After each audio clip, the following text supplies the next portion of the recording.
দক্ষিণী সিনেমার জনপ্রিয় অভিনেতা ও রাজনীতিবিদ থালাপতি বিজয়ের দীর্ঘ ২৭ বছরের দাম্পত্য জীবনে ফাটল ধরেছে। ইতোমধ্যে তার স্ত্রী সঙ্গীতা আদালতে বিবাহ বিচ্ছেদের মামলা করেছেন এবং থালাপতির বিরুদ্ধে বিবাহ বহির্ভূত সম্পর্কের অভিযোগ এনেছেন।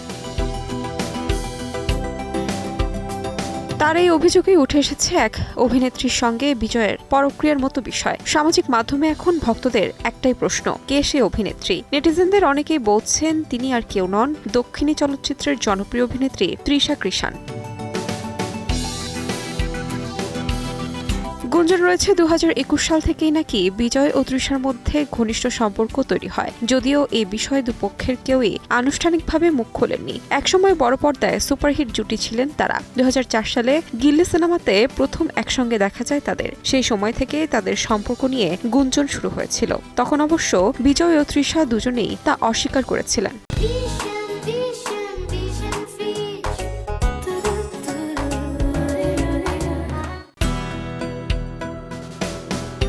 কিন্তু বহু বছর পেরিয়ে সেই পুরনো জল্পনাই যেন নতুন করে সামনে এসে দাঁড়িয়েছে। ইতিমধ্যেই সামাজিক যোগাযোগ মাধ্যমে ভাইরাল হয়েছে তাদের একসঙ্গে কাটানো নানা ছবি ও ভিডিও। শুটিংয়ের বিহাইন্ড দ্য সিন মুহূর্ত থেকে শুরু করে ঘনিষ্ঠ বন্ধুর বিয়েতে উপস্থিতি, এসব নিয়েই নেটপাড়ায় প্রশ্ন উঠেছে, তবে কি এই সম্পর্কই দাম্পত্য ভাঙ্গনের নেপথ্যের কারণ?